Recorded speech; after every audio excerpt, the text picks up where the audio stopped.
નમસ્કાર દર્શક મિત્રો, આપ નિહાળી રહ્યા છો સાઈ ગ્રુપ મીડિયા હાઉસ દ્વારા સંચાલિત નવસારી લાઈવ અને ઝટપટ ન્યૂઝ. નવસારીની પ્રતિષ્ઠિત શાળા, જૂની શાળા અને નામના મેળવનાર શાળા, પણ એ શાળાની ઉપર આજે વાલીઓનો રોષ નીકળ્યો છે. કારણ કે પરિસ્થિતિ જુઓ, સીધા દ્રશ્યો જ બતાવીશ અને પરિસ્થિતિ પ્રમાણે તમને દર્શાવીશ કે આખી હકીકત શું છે. વાત જો કરવામાં આવે તો આ છે સંસ્કાર ભારતી શાળાનો પ્રાઇમરી સેક્શન, અને પ્રાઇમરી સેક્શનના ગેટ પાસે આ જે ટોયલેટ છે, આ ટોયલેટમાંથી ગટરનું ગંદુ પાણી નીકળી રહ્યું છે. અને આ પાણી આ એક દિવસનું નથી, કારણ કે તમે જોશો તો જ તમને ખ્યાલ આવી જશે કે આ એક દિવસનું નથી, આ ઘણા દિવસોથી આ રીતે જ થઈ રહ્યું છે. એટલે આ શાળાને બદનામ કરવા માટેની અમે કોઈ જ વાત નથી કરતા. ખૂબ જ નામચીન શાળા છે, કારણ કે ઘણા કે જે 36-0 અને 24-0 પર સ્માર્ટફોન લઈને બેઠા હશે, જેમની પાસે એક્સેસ ડેટા હશે, એ કોમેન્ટો ચાલુ કરી દેશે. પણ પરિસ્થિતિ જુઓ પછી કોમેન્ટો કરજો, અને કોમેન્ટોનો જવાબ આપવા માટે પણ અમે રેડી છીએ. આ પરિસ્થિતિ જુઓ અને આ શાળામાં જતા બાળકોની હાલત જુઓ. હવે અમે તમને દર્શાવીશું કે બાળકો અને વાલીઓ પોતાના બાળકોને કઈ રીતે શાળાની અંદર લઈને જાય છે. શું તમે તમારા બાળકને આવી ગંદકીમાંથી લઈને જશો? કારણ કે આ તો આખું તળાવ ભરાયું છે ભાઈ, ગટર ઉભરાઈને આખું તળાવ ભરાઈ ગયું છે. ન માત્ર બાળકો પણ વાલીઓએ પણ આમાંથી આવવા જવા માટે મજબૂર બનવું પડ્યું છે. ન માત્ર મજબૂર બનવું પડ્યું છે, રજૂઆત કરતા જવાબ પણ સીધા મળ્યા નથી. અને મને એ નથી સમજાતું કે આ રીતે કચરો ઠાલવી દેવો તો શું મને નગરપાલિકાવાળા, મહાનગરપાલિકાવાળા તમારી પાસે કચરો ઉઘરાવવા માટે નથી આવતા? આ પરિસ્થિતિ તમે જુઓ અને પછી કહો. કારણ કે આ શાળા છે, શાળામાં સ્વચ્છતા હોવી જોઈએ. આવી સ્વચ્છતા શાળાની અંદર? અને ઇન્સ્પેક્શન વાળા ક્યાં ગયા? જે શાળા ઇન્સ્પેક્શન કરવા માટે આવવાનું હોય છે, વીકલી એક ઇન્સ્પેક્શન હોય છે, એ લોકો ક્યાં ગયા? અને તમે મુદ્દો જુઓ, કારણ કે કેટલી ગંદકી, આની અંદર મચ્છરો દેખાઈ રહ્યા છે, સાફ મચ્છરો. અત્યારે વાયરલ દુનિયાભરનો ચાલે છે. કોઈને ડેન્ગ્યુ થયો, કોઈને મલેરિયા થયો, તો એના માટે જવાબદાર કોણ? શું આ ટ્રસ્ટીઓ એનું શાળા હોસ્પિટલનું બિલ ભરશે? કારણ કે પરિસ્થિતિ તમે જુઓ.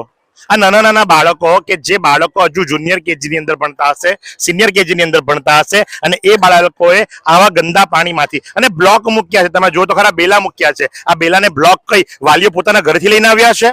ના, શાળાએ જ ગોઠવી દીધા. કારણ તો કે આ ગંદા પાણીમાંથી પસાર થવા માટે જ્યારે મજબૂર થવું પડે છે, જ્યારે રજૂઆત કરવામાં આવે છે, તો ત્યારે આ પરિસ્થિતિનો સામનો કરવો પડે છે. અને આ દ્રશ્યો તમે જાતે જુઓ, પોતે જુઓ, નક્કી કરો અને પછી અમને કહો. કારણ કે આવું નાનું બાળક તમે જુઓ અને એ બાળકે આ ગંદા પાણીમાંથી પસાર થવું પડે અને પછી એ બાળક માંદું થાય, તો એના માટે જવાબદારી કોની? અહીંયા વાલીઓ છે, વાલીઓ સાથે પણ વાત કરવાનો પ્રયાસ કરીશું અને જાણીશું. કારણ કે વાલીઓને પણ પૂછવું રહ્યું, આ કેટલા દિવસની પરિસ્થિતિ છે? આ તો જ્યારથી ચોમાસું આવ્યું છે ત્યારથી જ આ વાતાવરણ છે. પણ અહીંયા ગંદકી એટલી બધી હોય છે ને કે મારા બને એક છોકરો છે બીજામાં, તેને અહીંયા એક ઈયળ જેવી એના શરીર પર પડી હતી ને, તો એને એટલું બધું ઇન્ફેક્શન થઈ ગયું, મેં તરત ને તરત હોસ્પિટલ લઈ ગઈ. આખું શરીર એને આખું સૂજી ગયું એનું શરીર. એટલી બધું આ મચ્છર ને એવું બધું કડે છે ને કે છોકરું મારું, આજે મોટી બેબી છે 7મા, તે 3 દિવસ પછી આવી છે. કેવી પરિસ્થિતિ છે? કેટલા દિવસથી આ જ રીતે તમારા બાળકોને તમારે મૂકવા લેવા માટે આવવું પડી રહ્યું છે? અઠવાડિયું 10 દિવસ ખરું, અઠવાડિયું 10 દિવસથી આ પરિસ્થિતિ જ છે. એટલે છોકરાઓ બીમાર બી પડે છે આમ મચ્છરના કારણે, ને રોગચાળો બી ફાટે છે. જી વડીલ, તમે કઈ કહેતા હતા? શું નામ છે આપનું? લીંબા મોતીરામ ઈસી. કાલે ઇન્ટિમેશન આપેલું છે 2 દિવસમાં સવાલ થવા જોઈએ, નહીં તો પત્રકારને બોલાવું એમ કીધું હતું મેં. તો એમ કે 2 દિવસની ક્યારે થાય, નગરપાલિકા વાળા ક્યારે આવશે, કઈ ભરોસા નહીં એમ કે. આમ કહેતા છે નાના નાના પોયરા આ ગંદુ પાણીમાં રમે છે. મેં કેટલી વાર એમને ફરિયાદ કરી. આવું છે સર. તમે જુઓ તો પરિસ્થિતિ આ છે. તો સાથે જ નાના નાના ભૂલકાઓ આવે છે. તમે જુઓ કે ભાઈ એ લોકો પોતાના ઘરેથી વોટર બોટલ લઈને આવતા હોય પાણી પીવા માટે. કેમ? તો કે પાણીજન્ય રોગોનો સામનો ન કરવો પડે. પણ અહીંયા તો ગટરનું જ પાણી ઉભરાય છે. શું નામ છે, શું જણાવશો આપ? મારું નામ ગજાનંદ છે. 1-1.5 મહિનાથી કમ્પ્લેન્ટ છે એ લોકોને કરે, પણ એ લોકો એમ કે નગરપાલિકા કરતા જ નથી, અમે શું કરીએ એમ કે એ લોકો એમ કે નગરપાલિકામાં અરજી આપી પણ એ લોકો કરતા જ નથી. એમ કે મશીન લાવવું પડે, મશીન નથી, એવી બધી વાત કરે.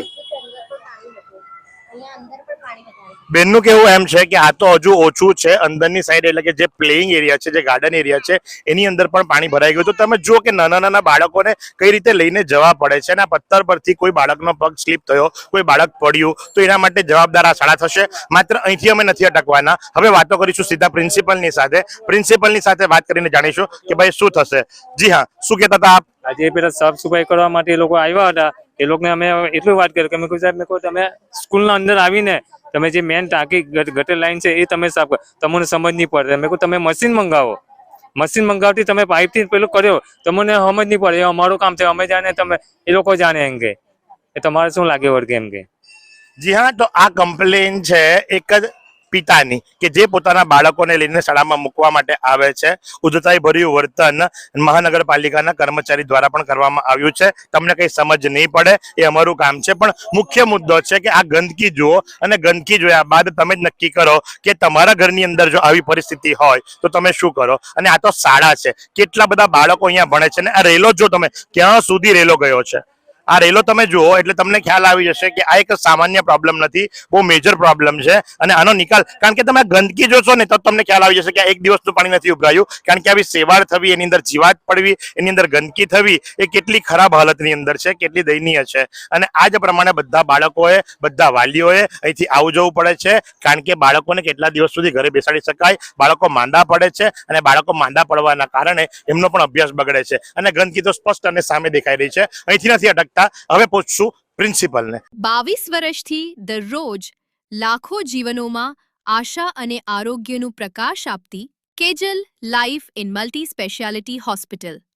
અદ્યતન સુવિધા સાથેની હોસ્પિટલ, અનુભવી ડોક્ટરો અને ટેકનોલોજી સહિત ઓપરેશન થિયેટર્સ, આઈસીયુ અને એનઆઈસીયુ વિભાગ, 24 કલાક ચાલતી ઇમરજન્સી સર્વિસીસ, મેડિકલ સ્ટોર અને લેબોરેટરીની સુવિધા પણ ઉપલબ્ધ છે.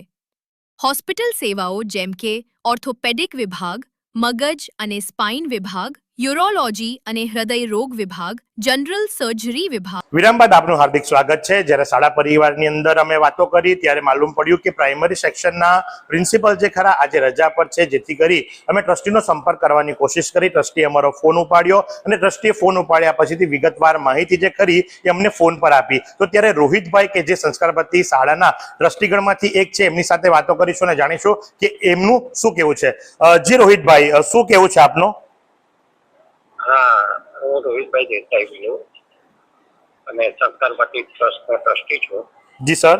આ મહાનગરપાલિકાની અમારી શાળાની પાછળથી એક ડ્રેનેજ લાઈન છે. હાજી.